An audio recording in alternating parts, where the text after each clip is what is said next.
If you've come up through studios working on traditional mixing consoles, then the concept of mixing through a channel strip is of course familiar to you. Now, if you've grown up in the age of the DAW, then a channel strip is more of a custom signal chain of different plugins. Now, a lot of pro mixers like the concept of a channel strip because it's big picture thinking where they can see a lot of their moves and a lot of their functions in one step. But a lot of modern day mixers don't want to get boxed into the traditional rigid nature of a mixing console. They want flexible GUIs and they want custom signal chains. Both sides have merit, but the concept of the channel strip is alive and well in many different plugins, and I employ channel strips in my mixes, but I have kind of a hybrid method, and I want to share some of my methods with you today. That's what I got going on. Why don't you join me?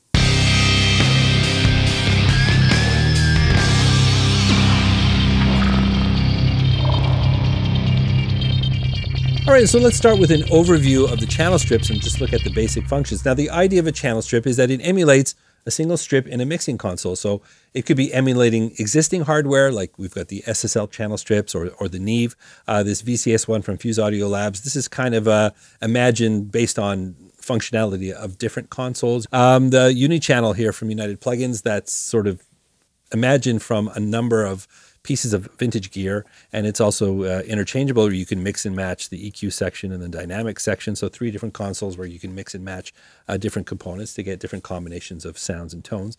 And then the Lifeline Console from Excite Audio. Actually, this is the one I want to feature today. If you're coming from plugins and you've never used a channel strip plugin before, this might be a good gateway for you because while it is a channel strip, it's got all of the main components of a channel strip plugin. You've got the preamp section, you've got EQ, you've got compression, but it's also very modular. We can easily just move it around. So if you want to change the signal chain, you just grab it and move it around. And also each module has an advanced mode here where you just click on the advanced tab and you have very plugin-esque controls here. So you've got everything in front of you, which is really the advantage of a channel strip where you can see everything, because really mixing, it's not a bunch of moves that are segmented from plugin to plugin. Really, it's big picture. It's, you know, the EQ and compression working together, input stage, everything working together. And it's not like you can sort of EQ and then move on to the next thing. It's good to work with everything together. And that's really the big advantage of using a channel strip plugin. So, but like I said, we're going to focus on the Lifeline console here for this particular video. Now, I do have a process. You know, before I jump in and start using the channel strip, there's some steps that I follow before I get to the channel strip. And also the idea that if you're using channel strips, oh, well, it means I'll never get to use other plugins. That's not the case. As I said, I'm a hybrid user. I like to use channel strips, but I also utilize other plugins in the signal chain, and I'm going to talk about that next.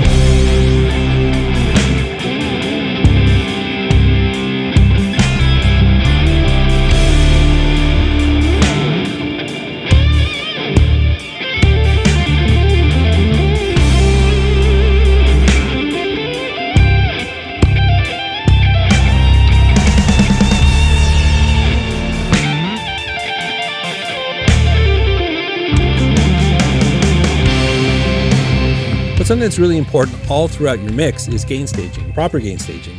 I actually did a whole video about that. I don't want to get too deep into it. In this video, I will touch on a little bit, but if you want to go deeper into the world of gain staging, I will put a link in the description. Make sure to check that out. But the first thing I always do is I prep my tracks. All the faders in my session are at 0. The master fader, I never touch the master fader in mixing. I keep that at 0. You don't want to be moving all your faders down if your levels are too hot coming in from your tracks. You want to deal with those first so you've got the full attitude of all of your faders. It's just good practice for mixing in general, whether you're using a channel strip or not. Clip gain allows you to set the level of an audio clip before the inserts and fader. It's segment-based and allows you to adjust the levels of each clip independently. I use this to balance the levels of a track and then to set levels to live somewhere between -18 and -14. This ensures you're not clipping the master bus before you start mixing while keeping all of your faders set to 0. This gives you access to the full range of the faders and ensures a good signal level into your plugins. Now, the second step, it really depends on the track or the instrument that I'm mixing. Now, I'll focus a little bit more on the guitars in this section, the guitars and bass, because I record my guitars, I use real tube amps, and then I use cab sims to round out the tone, and that involves plugins. So if you're using virtual instruments or anything like that, you want to have that sound, the creation of that sound complete before you use any plugin. So imagine if I was recording a cabinet here, I'd have the amp going into the cabinet, I would mic it, and then I would go into the system. So I want to complete that tone especially with guitar. Have your cab sim taken care of. If there's any tweaks within that plugin, you want to do that first. Just get your sound done as if it was recorded that way. And again, with virtual instruments, if you've got different keyboards or things like that, anything you're doing to create that initial tone or sound of that instrument, that really should be your first plugin in the chain. Get that sound completed. So the next stage is something I like to call cutting off the bark. Now think it in terms of a woodworker, right? He's not going to take the trunk of a tree and then suddenly turn it into a baseball bat. The first thing he's going to do, he's going to prep the wood. He's going to clean it. He's going to take off the bark and all the bits that he knows that he's just not going to need. Starts with a fresh piece of wood that's been prepped for carving, and then he can go about and do his thing. I think of audio much the same way, because every instrument has frequencies that are favorable, and then there's certain frequencies that you just know you're never going to use. Try to EQ them out before you even get started. So that's something I like to call cutting off the bark, and it's something good to do before you get into the creative processing of any track. I like to use a multi-band EQ to sweep around for harsh frequencies or anything I feel I just don't need. You can use your favorite EQ, but one that allows you to solo frequencies makes the job much easier. Once I locate frequencies I don't like, I simply pull them down. I rarely make more than 1 or 2 moves here. Don't overdo it. Just cut the biggest issues and keep your EQ fairly narrow.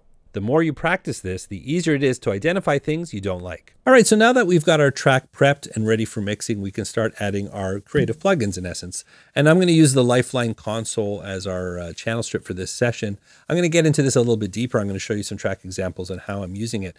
But what I really like about using a channel strip, as I said, is you've got all of your functionality in front of you. Now, every instrument is going to require something different, and something that I note always with plugins that provide a lot of presets, because it's a good place to start, especially if you're earlier in your journey of mixing. So for example, let's say I'm looking at, mixing a hi-hat. Well, I've got some presets here. It gives me a starting point. It suggests a signal chain. Do you put your compression before EQ or vice versa? Sometimes you might not know. So you can look at some presets and, see some suggestions. Now remember, presets are presets. They're designed based on sounds that were, in their studio. It may not completely apply to what you're doing in your studio, but certainly it's a good starting point to understand. And even if you're experienced, it's just, call up your hi-hat preset, but then always tweak it for your mix. You got to give each track what it needs for the mix. Otherwise, you're just not going to get to completion. But looking at this plugin here, we have, the preamp section. So that's the input stage of the plugin. You can increase the input gain of that signal. You can add some saturation, drive, and things like that. So if you want to add some harmonic content, good saturation sometimes is a good thing to really let a track pop in a mix.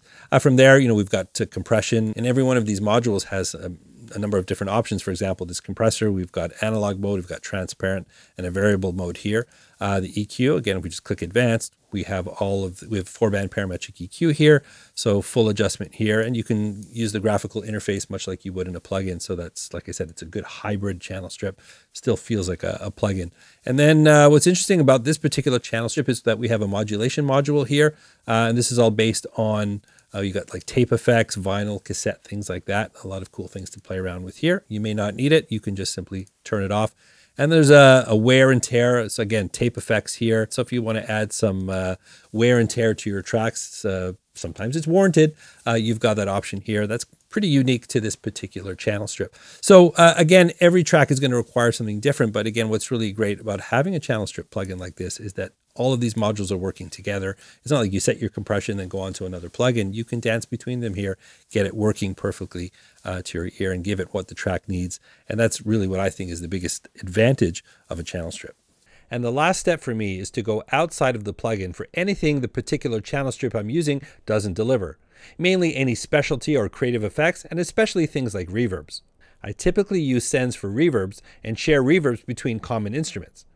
But the last plugin I often use is another EQ. While I use the EQ within the channel strip to handle the bulk of the load when shaping the sound of the track, I use another EQ on each track to do the final cleanup and ensure all tracks are sitting where they need to be. All right, so I'm going to walk you through a couple of the signal chains just to hammer home some of the things I've been talking about. This is more about process, just to give you an idea of things to think about when you're approaching your tracks, on how I use a channel strip and other plugins that work before and after. So let's start off with one of the rhythm guitars. I've got this heavy and a clean guitar working together. We'll start with the heavy guitar. Now, as I've said, if you're using any virtual instruments or any digital simulations or things that are part of forming the sound of that instrument, in this case, I use real tube amps, but I'm using a cab simulation for my guitar. So that's the first thing that I do. Any tweaks that I want to do to that plugin, I'll do that first, and sort of as if I've recorded to this point. This is like the recorded guitar ends after this plugin. So once that's done, then the first thing I add after that is a EQ. And as I said, I don't do a lot of moves here. Between 1 and 2K on guitars, you'll often see this. This is a common theme where there's some harshness that I know I just want to get out of the way. I just find it and I pull it down. We get it out of the way early so we don't have to deal with that during our creative EQ later on. And then I bring in my channel strip. So using the preamp here, bringing a little color to the track, adding a little drive and some other settings here. I'm using the dark profile here. I want this to be a really thick sounding guitar. Now, one thing I want to note on the EQ, because this is a 4-band EQ, I often don't waste sort of the low pass and the high pass because I will do that later. So I'm really just shaping the sound of the guitar. You know, I work a little bit in solo and then I put it back into the mix just to get that tone of the guitar working the way I want it to. And then I'm putting a little bit of compression on here just to fatten it up a little bit, and that's about it. Then the last plugin is the final EQ, and that's where I'm rolling off the bottom end. Around 90 is often where I'll make that cut, and usually close to 10K on the top end. And then just doing a little lift in a couple places here just to bring something back. And this is all done in the context of the mix, just to ensure the guitar is sitting properly. All right, let me cycle on the plugins just so you can hear what everything is doing.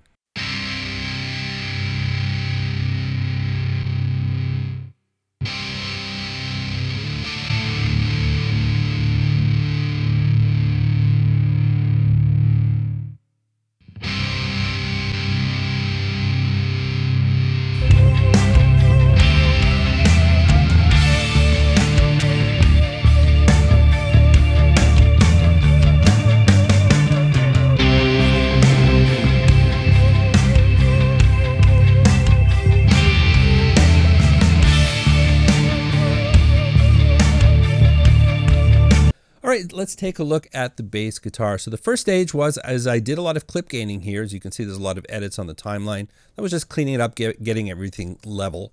And then from there, this is the bass is recorded direct. So I went through a bass amp. So that's the first plugin in the chain, got the sound the way I wanted it to sound utilizing this bass amp plugin.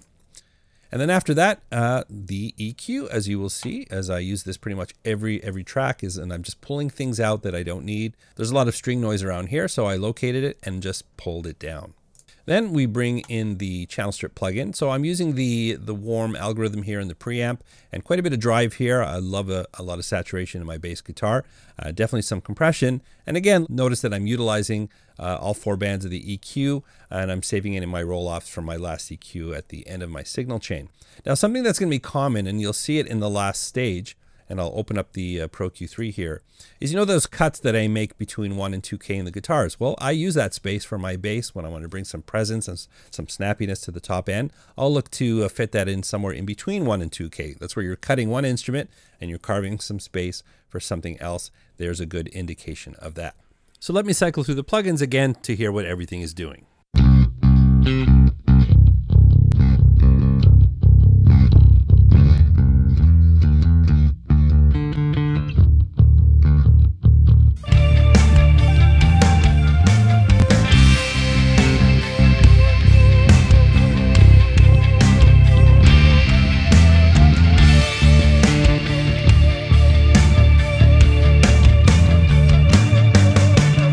So let's take a look at this little keyboard melody I have here. And this is where there's an exception to the rule where all I'm using is the channel strip.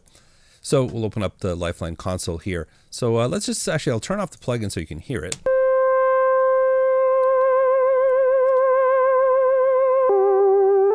And then I'll bring it in.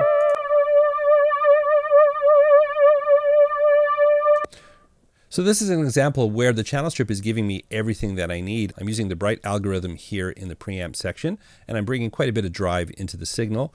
Again, some compression just to level everything out. Now, if you look at the EQ, I am using a roll-off here on the bottom end, something that I didn't do in the last 2 tracks. I was able to get everything I needed with this EQ, nice lift in the top end, and get this sitting nice in the track, and it didn't require any additional EQ.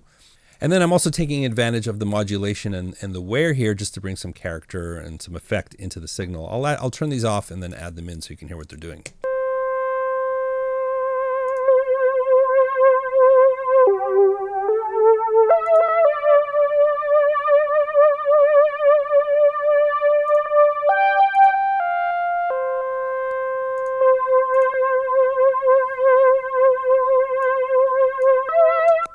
And now let's hear a sample of the mix with everything in place.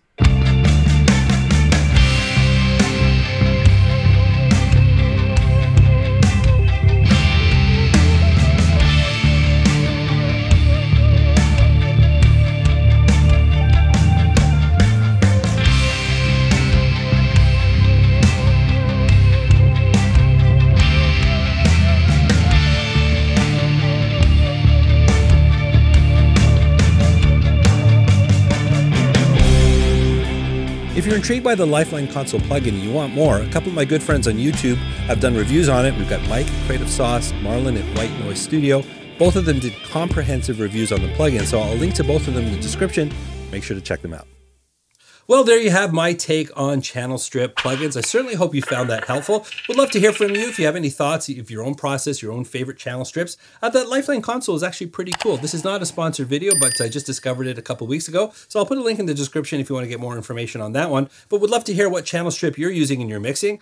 Maybe you've never used channel strips and you have some questions. That's what the comment section is for. But if you did like this video, don't forget to like, subscribe, and ring that bell. If you want to do a deeper dive with me, I'm on Patreon. I have affiliate links. Hey, I even have merch hiding in here somewhere. All of that information is down below. But the most important thing is to check out another video. I've got one waiting for you right here. And remember, you don't need a band to rock and roll. And I look forward to seeing you again in another video.